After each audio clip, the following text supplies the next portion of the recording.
బెన్యామీనీయులారా, యెరూషలేములో నుండి పారిపోవుడి, తెకోవలో బూరధ్వని చేయుడి, బేత్ హక్కేరెము మీద ఆనవాలుకై ధ్వజము నిలవబెట్టుడి. కీడు ఉత్తర దిక్కు నుండి వచ్చుచున్నది, గొప్ప దండు వచ్చుచున్నది. సుందరియు సుకుమారియునైన సియోను కుమార్తెను పెళ్లగించుచున్నాను. గొర్రెల కాపరులు తమ మందలతో ఆమె యొద్దకు వచ్చెదరు. ఆమె చుట్టూ తమ గుడారములను వేయుదురు. ప్రతివాడును తనకిష్టమైన చోట మందను మేపును. ఆమెతో యుద్ధమునకు సిద్ధపరచుకొనుడి. లెండి, మధ్యాహ్నమందు బయలుదేరుదము.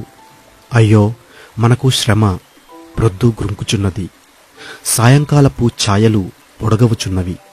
లెండి, ఆమె నగరులను నశింపజేయుటకు రాత్రి బయలుదేరుదము. సైన్యములకు అధిపతియగు యెహోవా ఈలాగు సెలవిచ్చుచున్నాడు. చెట్లను నరికి యెరూషలేమునకు ఎదురుగా ముట్టడి దిబ్బ కట్టుడి.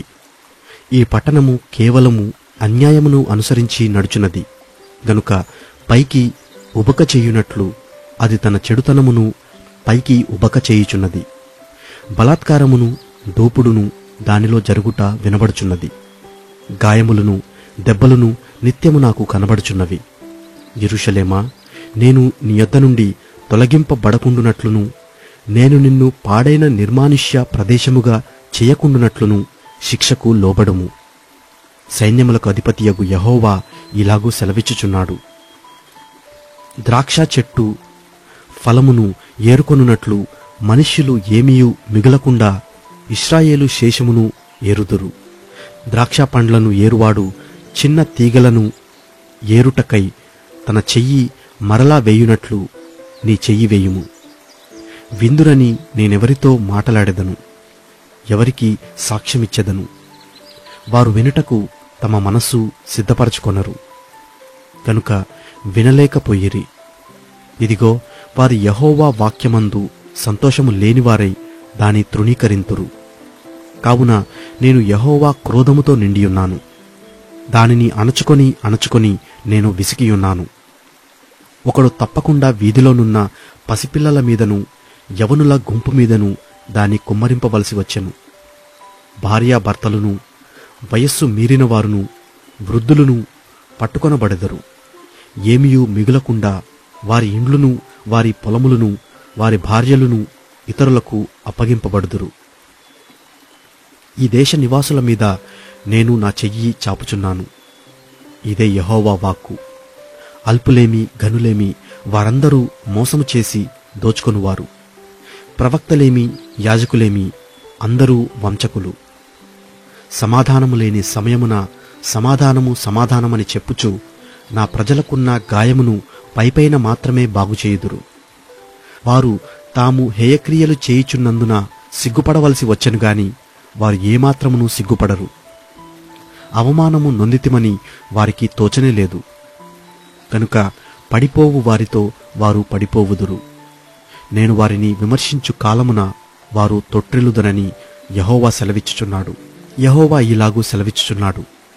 మార్గములలో నిలిచి చూడుడి, పురాతన మార్గములను గూర్చి విచారించుడి.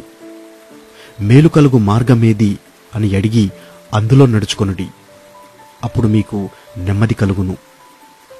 అయితే వారు మేము అందులో నడుచుకొనమని చెప్పుచున్నారు. మిమ్మును కాపు కాయుటకు నేను కావలివారిని ఉంచియున్నాను. ఆలకించుడి, వారు చేయు బూరధ్వని వినబడుచున్నది. అయితే మేము వినమని వారనుచున్నారు. అన్యజనులారా వినుడి, సంఘమా వారికి జరిగిన దానిని తెలుసుకొనుము. భూలోకమా వినుము. ఈ జనులు నా మాటలు వినకున్నారు, నా ధర్మశాస్త్రమును విసర్జించుచున్నారు గనుక తమ ఆలోచనలకు ఫలితమైన కీడు నేను వారి మీదికి రప్పించుచున్నాను. షేబ నుండి వచ్చు సాంబ్రాణి నాకేలా, దూరదేశము నుండి వచ్చు మధురమైన చెరుకు నాకేలా. మీ దహన బలులు నాకిష్టమైనవి కావు, మీ బలులయందు నాకు సంతోషము లేదు. కావున యెహోవా ఇలాగూ సెలవిచ్చుచున్నాడు. ఈ జనుల మార్గమున నేడు అడ్డురాళ్లు వేయుదును. తండ్రులేమి కుమారులేమి అందరునూ అవి తగిలి కూలుదురు. ఇరుగు పొరుగు వారును నశించెదరు. యెహోవా ఇలాగూ సెలవిచ్చుచున్నాడు, ఉత్తర దేశము నుండి ఒక జనము వచ్చుచున్నది, భూదిగంతములలో నుండి మహాజనము లేచి వచ్చుచున్నది. వారు వింటిని ఈటను వాడనేర్చినవారు. అది ఒక క్రూర జనము, వారు జాలిలేనివారు. వారి స్వరము సముద్ర ఘోషవలెనున్నది. వారు గుర్రములెక్కి సవారి చేయువారు. సియోను కుమారి, నీతో యుద్ధము చేయవలెనని వారు యోధుల వలె వ్యూహము తీరియున్నారు. దాని గూర్చిన వర్తమానము విని మా చేతులు బలహీనమగుచున్నవి. ప్రసవించు స్త్రీ వేదన పడునట్లు మేము వేదన పడుచున్నాము. పొలములోనికి పోకుము, మార్గములో నడవకుము. శత్రువులు కత్తిని గొలిపించుచున్నారు. నలుదిక్కులా భయము తగులుచున్నది.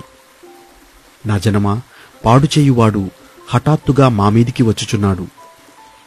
గోనెపట్టా కట్టుకొని బూడిద చల్లుకొనుము. ఏకకుమారుని గూర్చి దుఃఖించున్నట్లు దుఃఖము సల్పుము, ఘోరమైన దుఃఖము సల్పుము. నీవు నా జనుల మార్గమును తెలుసుకొని పరీక్షించున్నట్లు నిన్ను వారికి వన్నెచూచువానిగాను వారిని నీకు లోహపు తుంటగాను నేను నియమించియున్నాను. వారందరూ బహుద్రోహులు, కొండెగాండ్రు. వారు మట్టి లోహము వంటివారు. వారందరూ చెరుపువారు. కొలిమితిత్తి బహుగా బుసలు కొట్టుచున్నది, గాని అగ్నిలోనికి సీసమే వచ్చుచున్నది. వ్యర్థముగా చొక్కము వేయుచూ వచ్చెను. దుష్టులు చొక్కమునకు రారు.